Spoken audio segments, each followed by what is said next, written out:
So what's up everyone, assalamu alaikum and welcome to my YouTube channel 7 Cheese and welcome to another new vlog. আর আজকে হচ্ছে আমি যাব হচ্ছে bikers haven মানে যশোর আর কি। হ্যাঁ, আজকে যশোর যাব আর অনেক দিন ধরে প্ল্যানিং করতেছিলাম কজ আমার বাইকের সার্ভিসিং খুব দরকার ছিল। আর আজকে ফুল বাইক নিউ করে সেট আপ করবো ইনশাআল্লাহ। পুরো বাইকটা আবার আগের মতো আগের ফর্মে নিয়ে আসবো, আগের মতো পারফরমেন্স নিয়ে আসবো। আর যশোর যাওয়ার মূল উদ্দেশ্য একটাই, যে বেস্ট টেকনিশিয়ানস অ্যান্ড বেস্ট পার্টসগুলো বাইক ইনস্টল করার। তো ভ্লগটা শুরু করতেছি। আর মেবি এত সকাল সকাল আমি ভ্লগটা রেকর্ড করতে পারবো না, কজ এখনও অন্ধকার কাটে নাই, এখনও প্রায় 5টা বাজে, মেবি ভোর ভোর মানে সকাল, অতিরিক্ত সকাল 5টা বাজে। তো যাই হোক, বেরোইতে হবে, বেরোয় যায় দেখতে হবে যে আসলে বাইরে কী অবস্থা। যদি রেকর্ড করা যায় তো অবশ্যই করবো, কিন্তু মনে হয় না যে অন্ধকারের মধ্যে রেকর্ড করতে পারবো। বাট খুব তাড়াতাড়ি মানে আমার যাইতে হবে অনেক ফাস্ট, কারণ ওখানে যে ফার্স্ট সিরিয়ালে আমি বাইকটা সার্ভিসে ঢুকাই দেবো। আমার এখান থেকে যাইতে প্রায় 3 থেকে 4 ঘন্টা লাগবে। তো এখন 5টা বাজে, বেসিক্যালি আমি মেবি 9:30 কিংবা 10টার মধ্যে যশোর থাকবো ইনশাল্লাহ। দেখা হচ্ছে রাস্তায়।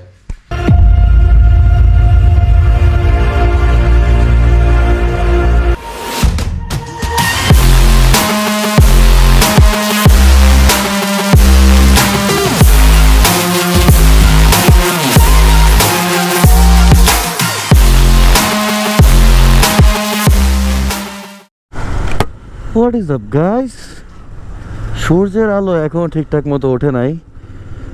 এই মাত্র হালকা হালকা ওয়েদারটা ক্লিয়ার হয়েছে, একটু দেখা যাচ্ছে আলোটা একটু মাত্র আসছে।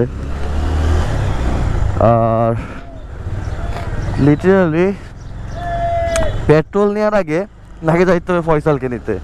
মানে আমার লাইফে সব কিছুই উল্টা, এইসব জিনিসটা আরও বেশি বেশি উল্টা।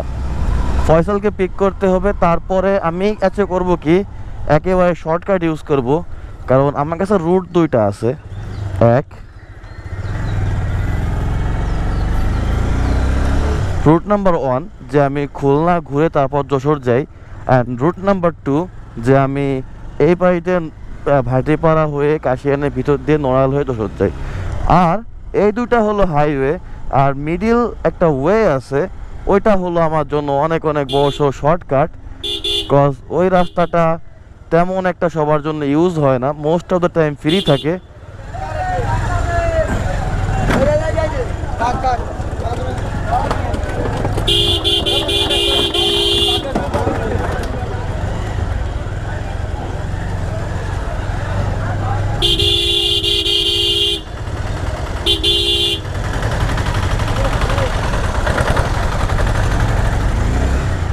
কি অবস্থা, জ্যাম জট মায়েরে বাপ।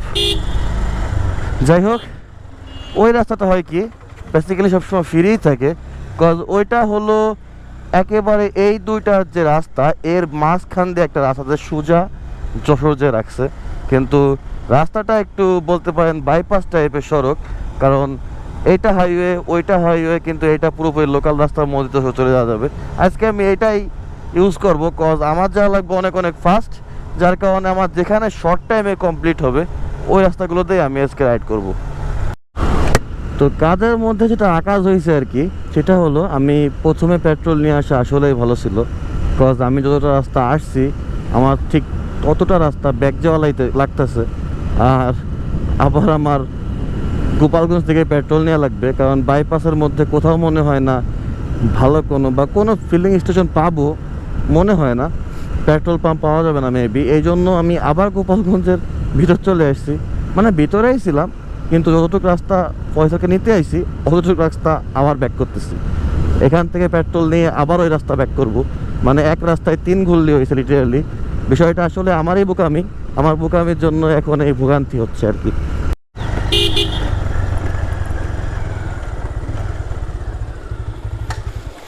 পাঁচশো করলে হবে না দোষ?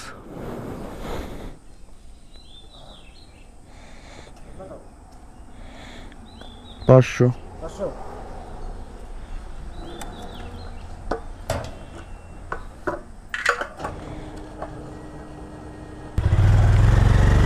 সো টুকটাক সব কাজ শেষ, এখন শুধু আল্লাহর নাম নিয়ে রাস্তায় জার্নি শুরু করা যাবে। বলতে পারেন যে জার্নি স্টার্টস নাও। তেমন একটা বেশি রাস্তা না, শুধু বাইপাস দিয়ে গেলে রাস্তা বেশি, মানে কম আর কি, আর এই পাশ দিয়ে গেলে রাস্তা বেশি। যাই হোক, চলতে শুরু করি, কারণ আমার এখন 8:30-এর মধ্যে যে কালিয়াঘাটের যে ফেরিটা আছে ওইটা ধরা লাগবে। যদি মিস হয়ে যায় তাহলে আমি পুরোপুরি 2টা ঘন্টা লেট হয়ে যাব, কারণ ওইখানে ফেরিটা হলো কি পুরো একটা দিনে মাত্র 4বার চলে। একটা মনে হয় 8:30-এ, একটা 10:30-এ,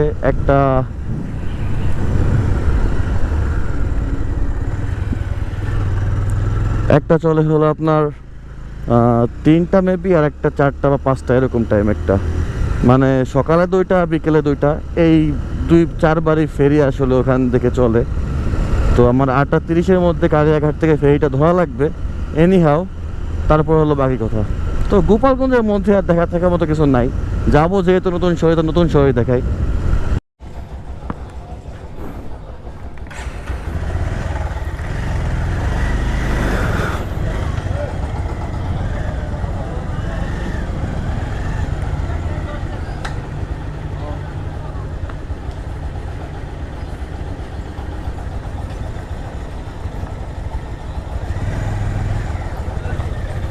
আসলে বলতে না বলতেই আমরা কালিয়া ঘাটে চলে আসছি।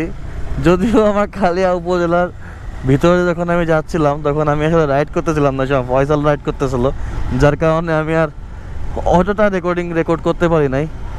এই যে এই ঘাট, আর সামনেই হলো ফেরি, আর এই ফেরিটা মনে হয় অল্প কিছুক্ষণের মধ্যে যাওয়ার কথা। এই কোনো টাইম লাইন বলে নাই, আগে শুনলাম যে এদের কোনো টাইম লাইন নাই, এরা যে কোনো সময় যাইতেও পারে, যে কোনো সময় আইতেও পারে, বিষয়টা এরকমই আর কি। তো এরা যাওয়ার আগেই আমি ভিতরে হান্দাই দিই, মনে হয় এটাই ভালো হবে।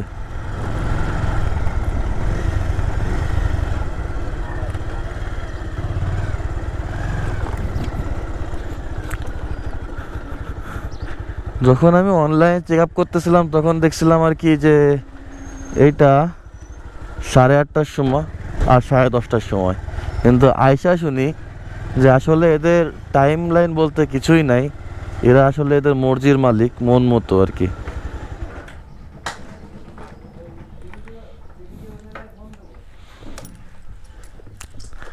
সব কথা আমার কথা হচ্ছে যে এখানে ফেরির উপরে ভিউটা সুন্দর হবে মনে হয়,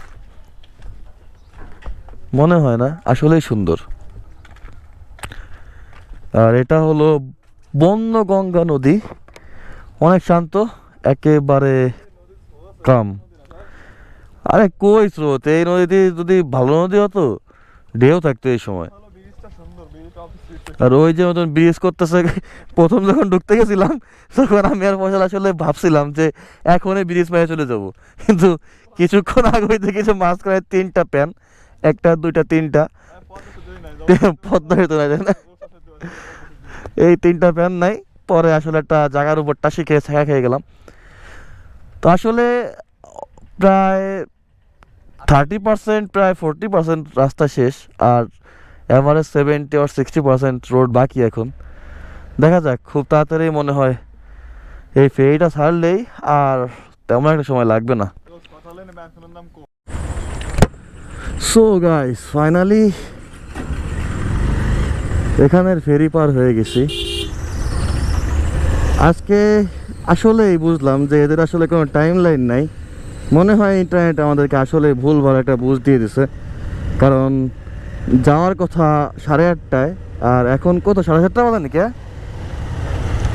এরকম 7:30, 7:45 এরকম কিছু বাজে, সময় মোটেও নেয় নাই। আসছি অল্প কিছুক্ষণের মধ্যে যাইয়া দিছে, যদিও প্রথম এসে ভাবছিলাম যে না মনে হয় দেরি করে ফেলছি, কিন্তু এখন বুঝতেছি কোনো বোকামি হয় নাই। ইন্দ্রা আসলে আমাদের মর্জির মালিক, যখন খুশি তখন যে কোনো কাজ করে ফেলাবে।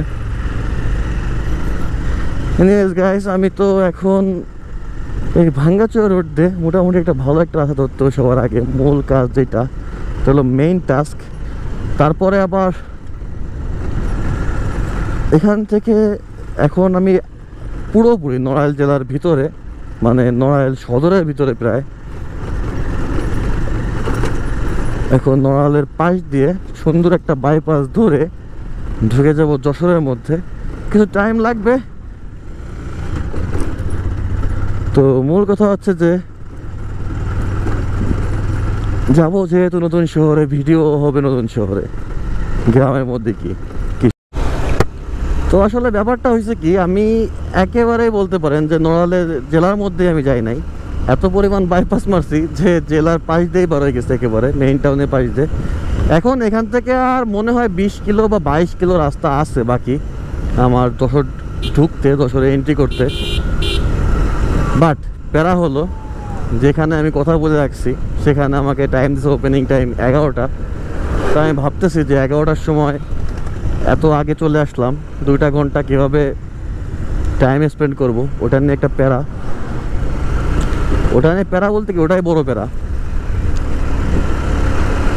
এনিওয়েজ, যশোর আমার এই যে লাইফের ফার্স্ট টাইম আমার যশোর যাওয়া হচ্ছে, মানে আমার ফার্স্ট টাইম ভিজিট আর কি যশোরে।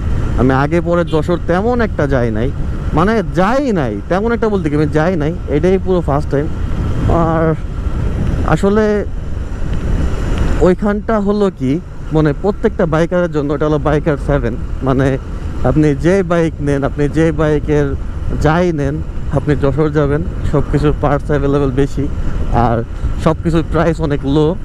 সব থেকে বড় কথা হচ্ছে যে আপনার একটা বাইক সার্ভিস করতে হলে ঠিকঠাক মতো, আমার মতো ছোট জেলা বা ছোট শহরে যেসব ছেলেপেলে আছে, মানে গোপালগঞ্জ ধরেন আর কিছু ছোটো শহরের থেকে ধারে কাছে, আমাদের কাছে যশোরই বেস্ট। কারণ এখানে আমার অন্তপক্ষে আমার বাইকটা পারফেক্টলি সার্ভিস হবে, এটাই বড় কিছু আর কি। আমি যাওয়ার মূল কারণ হচ্ছে যে যেহেতু ভালোই একটা কাজ বাড়ছে, মানে অনেক ভালো, মোটামুটি বলতে পারেন যে হিউজ অ্যামাউন্ট একটা কাজ বাড়ছে। তো আমি চাইছিলাম যে পুরো বাইকটা একবারেই ক্লিয়ার করব, যাতে যে অ্যামাউন্টটা যাক যাক, কিন্তু পুরো বাইকটা একবারে ক্লিয়ার করে নিয়ে কয়টা দিন বা কিছু মাস বা বছরখানেক ঠান্ডা মাথায় রাইড করবো আর কি। এমনি টুকটাক বাইক সার্ভিসিং বা টুকটাক কাজগুলা গোপালগঞ্জ থেকেও করানো যায়, বাট যখন একটু হার্ড লেভেলের কাজ হবে তখন গোপালগঞ্জ থেকে না করানোই ভালো। কারণ ওইখানে আসলে তেমন কোনো ভালো টেকনিশিয়ান নাই যারা আসলে বাইক সম্পর্কে অত ভালোভাবে বুঝে। আসলে যাইতে যাইতে একটা প্যারা হয়ে গেল। প্যারাটা হলো যে পুরো আকাশটা পুরোপুরি সব সাইডে পুরো মেঘলা হয়ে গেছে, মানে যশোরের ক্লাইমেটে মনে হয় আজকে বৃষ্টি টিষ্টি শো করতেছে মনে হয়, খুব প্যারাময়। যদি হুট করে নেমে দেয় তাইলে তো ঝামেলা হয়ে যাবে। যদিও আর বেশি নাই, আর মেবি 6 কিলো সামথিং বাকি আছে।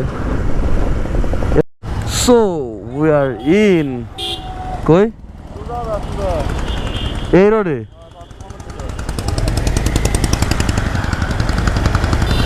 ফাইনালি এত স্ট্রাগল, এত জার্নির পরে, এত রাইড করার পরে আমরা যশোর মেইন টাউনে এন্ট্রি মেরে দিছি। এখন আমরা যশোর সদরের ভিতরে আছি। যাক, লুকস কোয়াইট গুড, ভালোই। বাট নির্বাচন মনে হয় চলতেছে এখন এই জায়গা, প্রচুর পরিমাণ পোস্টার ব্যানার্সে ভরা।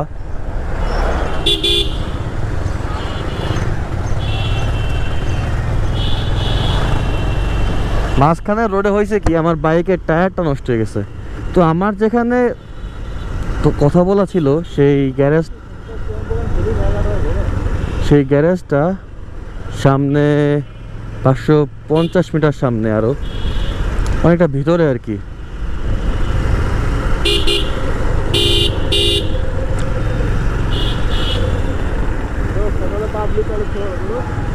কে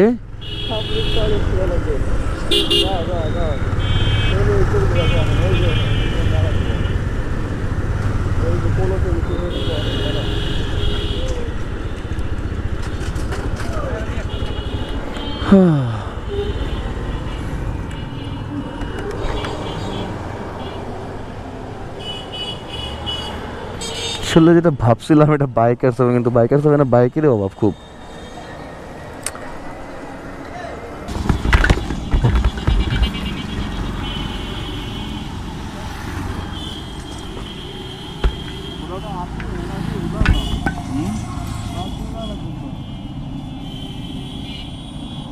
পাবলিক সার্চ দে।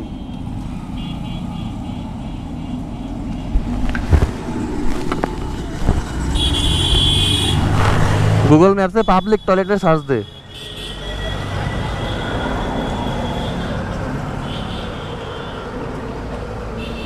কতদিন দেখছিস 18 দিন 16 ঘন্টা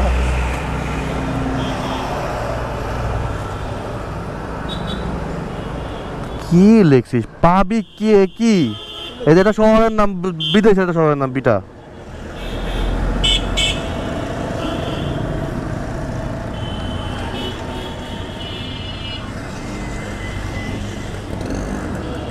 আর তো 50 টাকা ধরছ যায়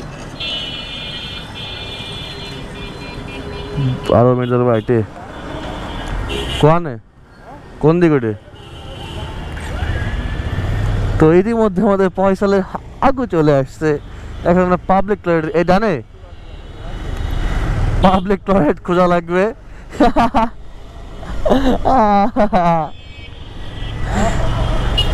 আর এমন অবস্থা ভাই আমি লাইভের ফার্স্ট টাইম কারো দেখলাম যে গুগল ম্যাপে পাবলিক টয়লেট চালাতেছে আরে ভাই সেই মজা ডানের কোন মোড়ে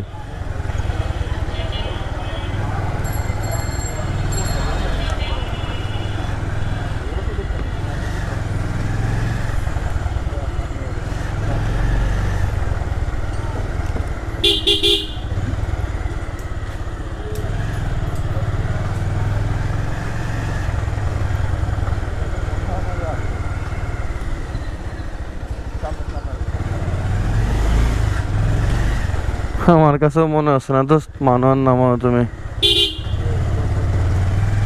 এই যে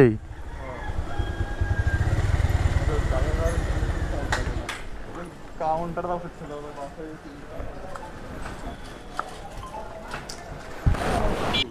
কি কইছিল না এটা ছিল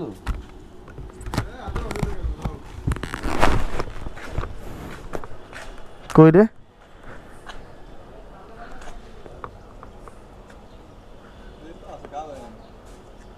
বড় লিখ রে ভাই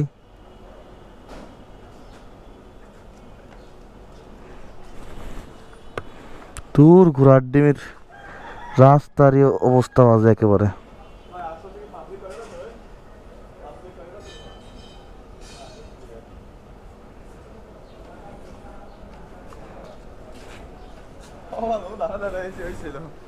হুম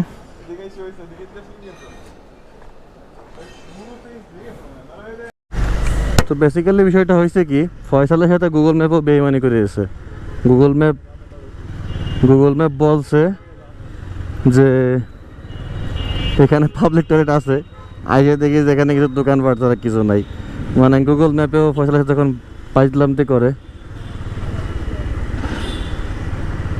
বিশাল গান্দা সিন হয়ে গিয়া আর সব থেকে বড় ঝামেলা হয়ে গেছে যে আমার টায়ার বাইকের সামনের টায়ারটাও লিকড হয়ে গেছে ছোটোখাটো না ভালো একটা লিক হয়েছে যে লিকটার ভরপাই এখন সহজে করতে পারতেছি না আর মূল কথা হচ্ছে এখন আমার গ্যারেজটায় যাওয়া লাগবে সবার আগে যে ওখানে দাঁড়াবো তারপরে ফয়সালের ব্যবস্থা করতে হবে একটা এরকম চাপ তো সহ্য করা যায় না আসলে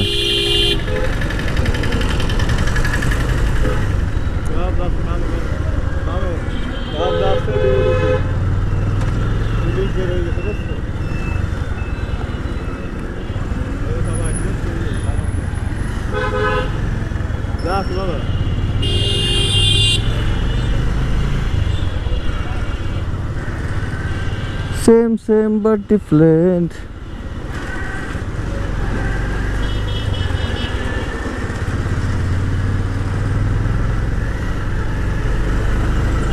কোনগুলি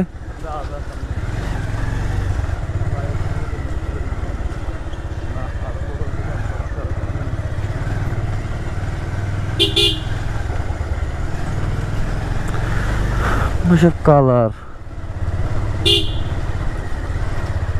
ভালো পরাপর অনেকগুলো কালার করার দোকান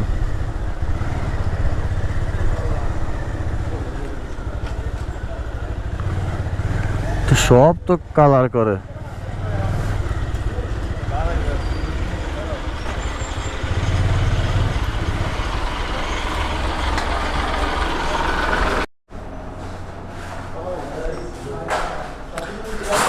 হ্যাঁ ওটাই কর ওটা এদিকে মাথা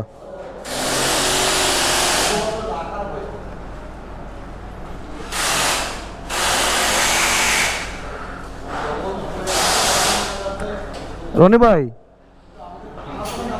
এ রনি ভাই, আসি তাইলে, আসি।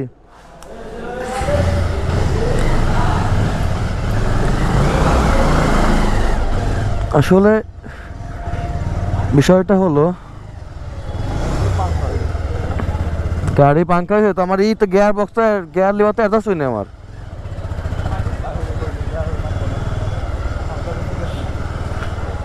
পুরো ফাতরা গেছে গিয়ার লিভার অ্যাডজাস্ট হয়নি মোটেও আমার ধরে। আসলে আমি এখানে ঢুকছি হলো যশোর আসছি প্রায় 11টা সামথিং বাজে ওই সময়। আর এখন যখন যে আমার কাজ শেষ হলো এখন বাজে প্রায় রাত 9টা। তো মোটামুটি আমার ফুল ডে মানে 12 ঘন্টা টাইম ফুললি স্পেন্ড হয়ে গেছে এখানেই। আর আলহামদুলিল্লাহ এখন মোটামুটি যেসব কাজগুলো করানো ছিল বা যেসব প্রবলেমগুলো ফেস করতেছিলাম সেইগুলা ফুললি সলভড।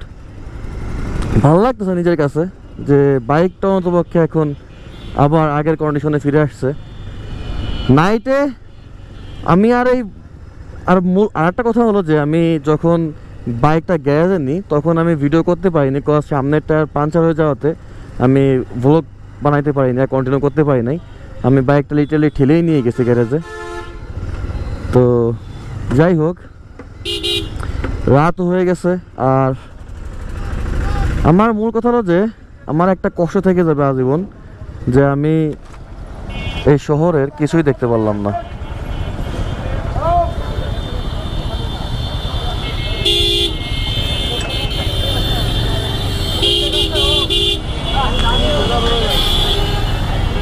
আমি জাস্ট ইউহি আসলাম আর দিনটা ভর বাইকের কাজই করাইলাম, কিন্তু আমি এই শহরে একটু ঘুরতেও পারলাম না।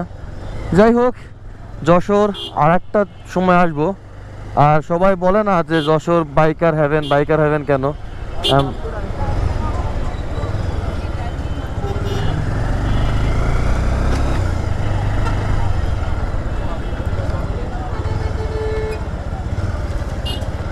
যশোর ইনশাল্লাহ আবার আসা হবে, এবার শেষবার না। এবার আসলে ঘুরতে পারলাম না, ইনশাল্লাহ যশোর আবার আসবো। আর নেক্সট বার যখন আসবো ভালো কিছু করেই আসবো, যাতে ছোটোখাটো একটা মিট আপের ব্যবস্থা করতে পারি ইনশাআল্লাহ। আর এই রাস্তার জ্যামদরের মধ্যে আর এই ভিড়ের মধ্যে আর সবথেকে বড় কথা হলো রাত। আর গোপ্রো 9 ব্ল্যাক রাত্রে তেমন একটা ভালো সাপোর্ট দেয় না, যার কারণে আমি ভিডিওটা কন্টিনিউ করতেছি না। কি কি কাজ করালাম, কেমন কি পারফরমেন্স আপডেট হয়েছে, কত টাকা খরচ হয়েছে, এই সব নিয়ে একটা বিস্তারিত ভ্লগ সামনে আসতেছে। তো সবাই ততদিন ভালো থাকেন, সুস্থ থাকেন, আর অবশ্যই দোয়া করবেন আমার জন্য। আর যশোরে যারা দেখছেন সবাইকে জিনিস বলি, আপনার জন্য অনেক অনেক ভালোবাসা রইলো, সাথে থাকবেন। আর চ্যানেলটাকে সাবস্ক্রাইব করবেন, ভিডিওগুলো লাইক করে দিন যাতে আমরা নতুন ফ্যামিলি মেম্বার্স ক্র্যাক করতে পারি। আল্লাহ হাফেজ, বাই।